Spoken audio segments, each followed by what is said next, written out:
Parler cette semaine de protéines, qui est évidemment un sujet omniprésent dans le sport pour un athlète. D'abord, les protéines qu'on parle là au niveau de la viande et du poisson, est-ce que c'est l'élément numéro 1 à surveiller pour un athlète? C'est très populaire, mais c'est pas nécessairement le numéro 1. Le numéro 1, je te dirais que c'est plus les glucides, parce que c'est l'énergie de base pour un athlète, mais il ne faut pas sous-estimer l'impact des protéines non plus. Mais dire que c'est le numéro 1, je dirais pas ça. Est-ce que lorsque vous faites des plans d'entraînement pour un jeune, par exemple, il y a beaucoup de place aux protéines? Est-ce qu'il peut en avoir trop? Est-ce qu'il faut vraiment que ce soit contrôlé ou...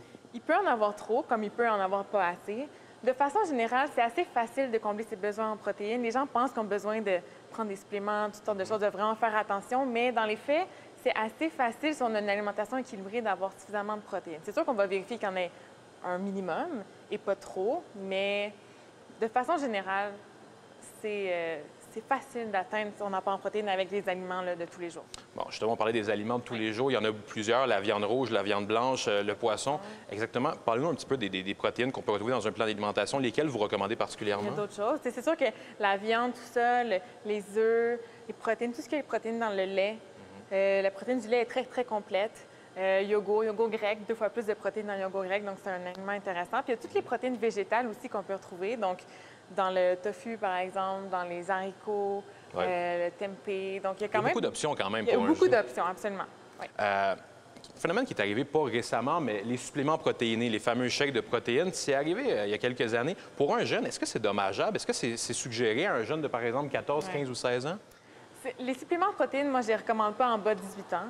Et même pour les gens en haut de 18 ans, c'est très possible d'atteindre ses besoins en protéines sans supplément. C'est sûr que c'est une façon facile et rapide d'aller chercher des protéines de qualité. C'est quoi l'effet recherché, justement, quand on en prend? On veut prendre la masse musculaire particulièrement? Ou... Bien, dans la tête des gens, oui, c'est de prendre de la whey, là, justement, la protéine de petit lait. Ça va aider à gagner la masse musculaire, mais c'est pas ça qui va aider à gagner la masse musculaire. Oui, d'avoir des protéines après mon entraînement, mais j'ai besoin de glucides, j'ai besoin de plein de choses. Puis ces protéines-là, je peux aller chercher dans des aliments autres que des suppléments de protéines. Donc, pour moi, un athlète, un jeune hockeyeur à qui je conseillerais un plan alimentaire, je dirais focusser sur les aliments avant d'aller avec les suppléments.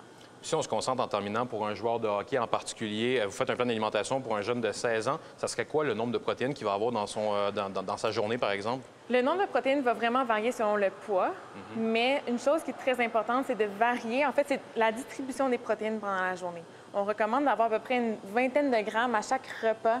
Puis présentement, l'apport typique en protéines des gens, c'est qu'ils en ont très peu au déjeuner, un peu au dîner et beaucoup, beaucoup au souper.